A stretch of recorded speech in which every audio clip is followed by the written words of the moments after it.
Amigas e amigos, mais do que nunca aquela frase atribuída ao Otto von Bismarck, de que nunca se mente tanto como antes das eleições, durante uma guerra e depois de uma caçada, está atual. Eu não sei se ele disse isso mesmo, eu não tenho comprovação histórica disso, mas, independente disso, a frase é muito boa. Principalmente essa questão, essa parte que fala aí que nunca se mente tanto como antes das eleições. Nós estamos vendo isso aí no cotidiano, né? Essa história da fake news, já comentei algumas vezes aqui o sentido de tudo isso, o sentido da censura. Essa questão que, de uma maneira mais aprofundada, a gente pode raciocinar nesse conceito que eu tenho abordado aqui, né, do mundo da ficção, né, esse mundo fake, esse mundo da subjetividade que não se conecta com a realidade, onde atua a ideologia da direita, a ideologia do século XIX. Eles só podem sobreviver, né, fazendo esta difusão da ideologia deles de maneira absoluta, né, totalitária. É o poder da mídia, o partido único da mídia, o PUM, que eu sempre digo aqui. É só assim que eles conseguem fazer isso. Agora é mentira atrás de mentira. É uma mentira, é o mundo da mentira, é o mundo da sujeira, o mundo da lama, o mundo da corrupção, o mundo do falso moralismo, o mundo do falso combate à corrupção, tudo isso que a gente está vendo aí. É a maneira que esta direita, né, que ela está superada pela história, é isso, né, século XIX, atenta contra a abolição, contra a independência, contra a república, contra a Revolução de 30, contra as constituições democráticas de 46, de 88. É um pensamento totalitário. É só assim que eles conseguem se manter aí como classe, a famosa classe dominante ou as classes dominantes. E isso se manifesta nas eleições, na campanha eleitoral. O que é essa boca de urna que a Rede Globo de televisão faz, por exemplo? Que Brasil você quer para o futuro? Eu até fiz um chamamento recentemente para as pessoas dizerem, né, que Brasil você quer para o futuro sem Rede Globo, sem Lava Jato, sem direita. Né? Várias pessoas mandaram aqui, né, quem quiser mandar, né, pode mandar que eu publico aqui, que eu divulgo aqui no canal, o outro lado da notícia. A essência é a ideologia, eu sempre digo aqui. A ideologia da direita é isso aí, a ideologia escravagista, a ideologia do século XIX. Aquilo que o filósofo Roland Corbusier dizia, né? Que a direita não tem como apreender a realidade, né? Fazer a análise concreta da realidade concreta, analisar o que é o Brasil, a situação do Brasil atual, o que é o povo, a situação do povo. Não é à toa que eles procuram fazer a operação limpeza, né, da história, dizer que não tem nada a ver com a ditadura de 64, como eles diziam em 64 que não tinham nada a ver com a ditadura de 37. Procuram desqualificar, atacar a memória, né, a honra das pessoas que lutam contra, né, a ideologia do atraso, a ideologia do século XIX, né, como fizeram, sempre falo aqui, dos nossos personagens da história, como estão fazendo agora com o ex-presidente Lula, como fizeram com a guerrilha do Araguaia, a operação limpeza, para desaparecer vestígio das atrocidades que eles cometeram lá, né, contra os guerrilheiros, contra aquela população local, a operação limpeza, silêncio absoluto.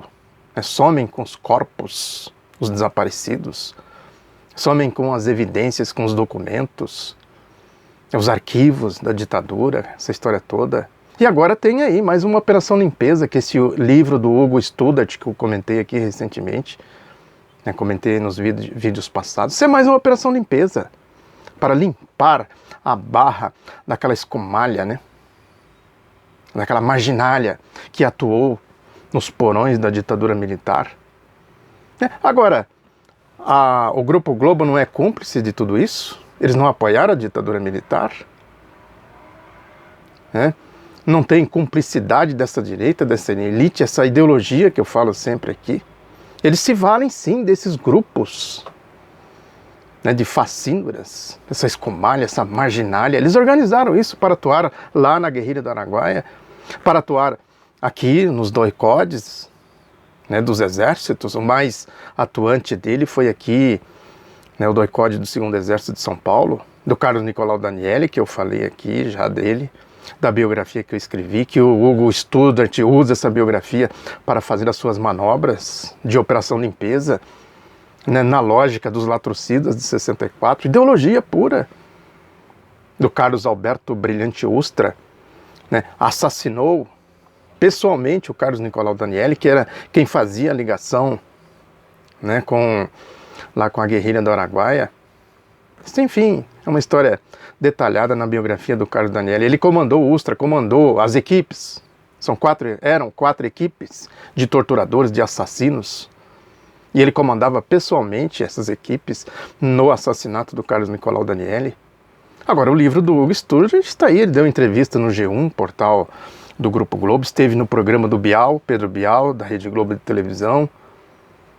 Agora tem o Cristóvão Buarque de Holanda, aquele ex-ministro do Lula, vira-casaca, trânsfuga, como se diz, escrevendo no jornal Correio Brasiliense, elogiando o livro do Studart. Olha o que é a ideologia, como a ideologia vai cooptando as pessoas. Né? O Hélio Bicudo faleceu agora, né? O desserviço que ele prestou para a democracia, para o povo, para o Brasil, com a história do impeachment fraudulento da presidenta Dilma Rousseff. Né? E outros mais, tem tantos aí que, né, vira-casacas traidores, Joaquim Silvério dos Reis, né?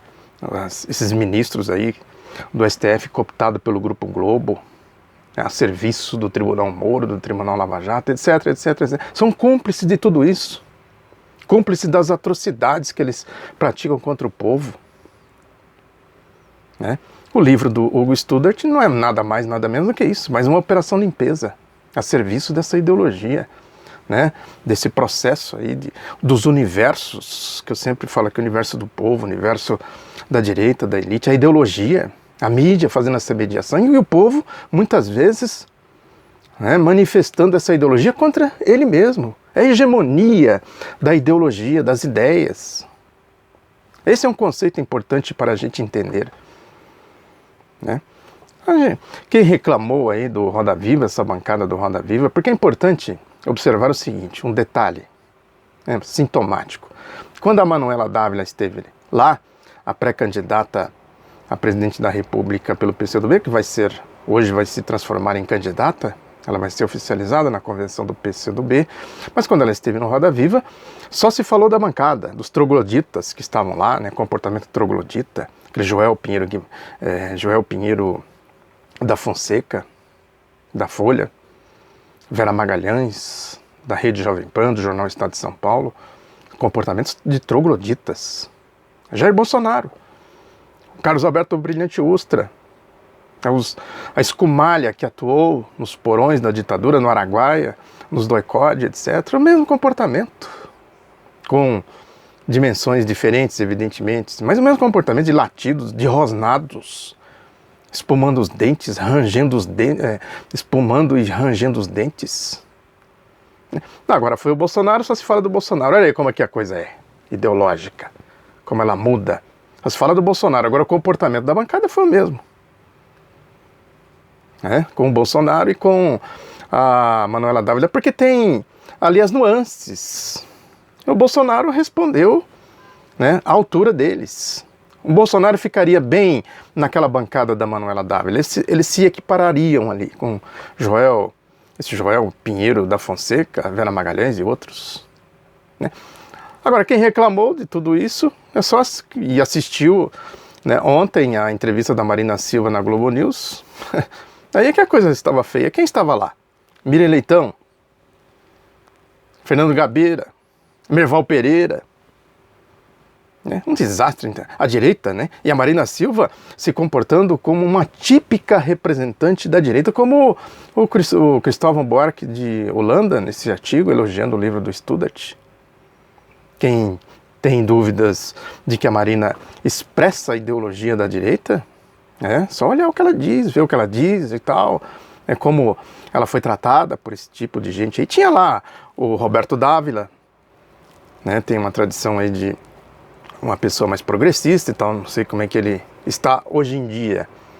O próprio Mário Sérgio Conte, né, que escreveu Notícias do Planalto, né, não dá para dizer que são trogloditas. Agora estava lá, também estava o tal do Gerson Camarota, não sei como é que é o nome dele exatamente. Né? Trogloditas, a diferença é que eles ficam lá todo emplumados, né? E são menos agressivos, podemos dizer assim, visualmente, né? Procuram passar uma maquiagem e tal. Agora, dá mais asco até ver um Berval Pereira, uma Miriam Leitão, né? Um Gerson Camarota, sei lá como é que é o nome dele, né? Entrevistando, e a Marina Silva, né? Uma entrevista pior do que a do Bolsonaro, pior do ponto de vista ideológico, pior, porque o Bolsonaro fica, né? A Maria Silva, Miriam Leitão, então, um show de horrores, uma tragédia. Isso é direita, comportamento da direita, né? E aí a gente vai vendo aí os fake. Tem um detalhe, são nos detalhes que a gente pega as coisas. Lá do Paraná, a história lá do desembargador Fernando Wauch, Penteado, do Tribunal Regional Eleitoral do Paraná, né, que determinou que um inquérito contra o ex-governador Beto Richa seja retirado da vara do juiz federal Sérgio Moro e tramite apenas na Justiça Eleitoral. O antagonista, aquele esgotinho lá da Lava Jato, né, que deu a notícia exclusivo, né, possivelmente alguém da Lava Jato que falou para eles, possivelmente, não estou aqui fazendo acusação, estou fazendo uma dedução por lógica. Eles são ligados, são porta-vozes.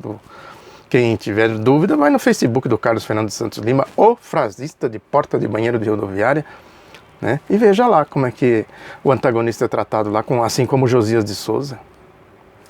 Eles devem ter soprado por antagonista, por exclusivo e tal. Isso foi parar onde? No Jornal da Globo, no Jornal Bom Dia Brasil, deve ter ido para a rede de rádio CBN, etc. Eles estão fazendo um escândalo com isso. Agora, eles estão interessados realmente nessa questão do Beto Richa? Ali é briguinha que tem ali. A Rede Globo diz que confirmou com a RPC, Rede Paranaense de Televisão, lá do Paraná, que retransmite a Globo, né, confirmou a notícia. Né? Confirmou com quem? Com a Lava Jato, deve ser. Só pode ser com a Lava Jato, vai ser com quem? Olha aí que é o submundo, o jogo que tem lá. Esquema de... Tem Álvaro Dias lá, corrupto, a raiz do cabelo, envolvido até o pescoço naquela história lá de Maringá, que eu sempre falo aqui, né? E a Rede Globo dá a fonte, o antagonista. Olha aí a promiscuidade, até onde vai a lama, a sujeira. Não vou nem entrar no mérito aqui, que eu não conheço, não analisei o caso, não sei o que está por trás disso, precisaria de mais informações. Eu não tenho recursos para isso. Mas em se tratando de Globo, antagonista e Lava Jato, meus amigos e minhas amigas, abramos os olhos, né? É bingo, é batata. Quem for atrás, batata. Uma dedução lógica, né? E aí é isso, fake para tudo quanto é lado. Isso que eu acabei de dizer aqui. O Rui Castro da Folha de São Paulo, por exemplo, hoje, a coluna dele é uma graça. É uma graça. Um primor de desfaçatez, de fake. Que ele pega lá um caso da Folha, a notícia da Folha, de um casal de namorados, um é Bolsonaro, outro é Lula, e a Folha faz uma novela, né? Um folhetim dessa história. E aí ele pega isso para dizer que Lula e Bolsonaro são a mesma coisa. Olha aí, até onde vai a desfaçatez que ele diz aqui. É assim que para os lulistas, Lula não está na grade como desonesto. Olha aí, quem é desonesto, o Lula ou ele? Quer dizer, o Lula não está preso, né, por perseguição política, na versão dele aqui. Fazendo ironia, fake news, prossegue. É um preso político perseguido pela justiça na visão dos lulistas, segundo ele. A mesma justiça quem seu escrete de advogados endereça petições, recursos, apelações, pedidos de habeas corpus e convocação de testemunhas, tudo a centenas, e tem cada item examinado e julgado nas inúmeras instâncias a que recorre. Primeiro que é uma mentira deslavada, cada item examinado, julgado, mentira. Circulou aí, eu não consegui checar que o Luiz Roberto Barroso, o pangaré da Globo, o ministro do STF, teria dito que não leu o processo do Lula, coisa do tipo. É capaz que não tenha lido mesmo, né? A sentença política e tal, né? E segundo, que o Lula vai recorrer a quem? A quem? Ao Raimundo Nonato? A quem? Tem que recorrer à justiça. E não é toda a justiça. Mentira do Rui Castro aqui. Olha, é fake. O que é fake? O Tribunal Moro, o Tribunal Lava Jato não é o poder judiciário. Isso é um poder paralelo. A Lava Jato é um poder paralelo ao Tribunal Lava Jato. É o Tribunal Globo, Tribunal Moro, Tribunal Fascista, Fraiser, de exceção, etc, etc. À margem do Estado Democrático de Direito. Né? Aí prossegue ainda o Rui Castro. Mas seus devotos não admitem isso. Admitir uma mentira? Cara de pau. Né? Cínico. Olha aí, cínico. Mas seus devotos, devotos do Lula, nós somos devotos do Lula. Nós que vamos lá, escarafunchamos o processo e tal. Esse escarafunchar é do Hugo Studart. A gente vai pegando os vícios de linguagem vendo esse tipo de gente, né? Examinando e tal, e analisando, etc, etc. Nós somos devotos do Lula. Ele é devoto do quê? Da Folha, da direita, dos fascistas, dos fascínoras, né? Dos porões da ditadura, da ideologia, da lama, da corrupção. Ele é devoto de tudo isso. E nós somos devotos do Lula. Salve! Ainda bem, né? Estamos do lado certo da história, do lado da moralidade, da ética, da integridade, etc, etc. Da ideologia progressista, ideologia do povo. Prossegue ainda. Ele, Bolsonaro, por sua vez, elogia torturadores, corteja militares hidrófobos, ensina crianças a atirarem, incita ódio às mulheres, índios e gays, dá aulas de boçalidade e mesmo assim passa por bom moço para seus fãs. O Rui Castro é diferente do ponto de vista ideológico do Bolsonaro? O Globo, a Folha apoiou, deu viaturas, carros, né, para a escumalha da ditadura perseguir, né, quem combatia a ditadura. Tinha a Folha da Tarde, que se dizia que era um jornal de alta tiragem, porque tinham muitos tiras na sua redação. O Rui Castro é devoto de tudo isso. Né? Ideologicamente ele é o Bolsonaro, né? com outras características, mas é Bolsonaro. Bolsonaro, Castro, Rui, Jair Rui, seja lá o que for, a combinação que quiser fazer aí. Aí diz ainda, Lula disse que não é mais uma pessoa, é uma ideia. O contexto que o Lula falou é o contexto que eu falei antes do Lula. Até brinquei aqui, acho que o Lula anda me ouvindo. Que ele pegou exatamente o que eu falei. Uma ideologia, ideia é ideologia. Ele não falou que ele é uma ideia, como se ele fosse um ser sobrenatural. Como diz aqui esse rato pretoriano Rui Costa. Rui Costa. Desculpa, Rui Costa. Rui Castro. Lula disse que é uma ideia e Bolsonaro se acha um mito. Aí fazendo uma comparação idiota, né? Bem idiota. Bem típico, né? Idiota, imbecil. Né? A comparação é imbecil. Não sei se o Rui Castro é imbecil, não conheço ele. A comparação é imbecil. Os dois inspiram-se e se inflamam mutuamente. Olha, é igual Hitler e Stalin, né? São antípodas, um combate o outro e os dois se equiparam. Que a historiografia fala aí da direita, né? Seus seguidores sabem que um precisa do outro para sobreviver. Por quê? Com base em que esse rato pretoriano diz uma coisa dessa? Né? É isso. A mídia aí defende os negros, defende as mulheres, defende a população LGBT e tal. O Barroso, Pangaré da Globo, fez um prefácio de um livro aí, falando da questão do negro, não sei mais o quê. Agora falar é fácil, né? Defender assim, artificialmente, todo mundo defende. Agora, na prática, quem apoiou a ditadura militar defende mesmo mulheres, negros e tudo mais. Quem apoia as reformas aí neoliberal do golpe defende mulheres, negros, LGBT e tal. Quem apoiou o golpe agora defende tudo isso? Olha aí, o que é fake? O mundo da ficção, etc. Né? Esse Barroso Pangaré é porta-voz do Grupo Globo. Porta-voz. Relações públicas do Grupo Globo, do golpe, dessa facção do golpe. Né? Criou aí a Operação Lava Jato, criou a lógica de tudo isso, desse mundo fake. Né? Esta é a questão essencial, né, que está posta aí nas eleições. A fake, o mundo fake, mais do que fake news, a ideologia fake, né, livros fakes como o do Hugo Studart, etc, etc. É o mundo fake. O que nós temos? O mundo da realidade, o mundo da concretude para enfrentar tudo isso. Muito obrigado pela atenção, divulgue o Outro Lado da Notícia, um abraço e até a próxima.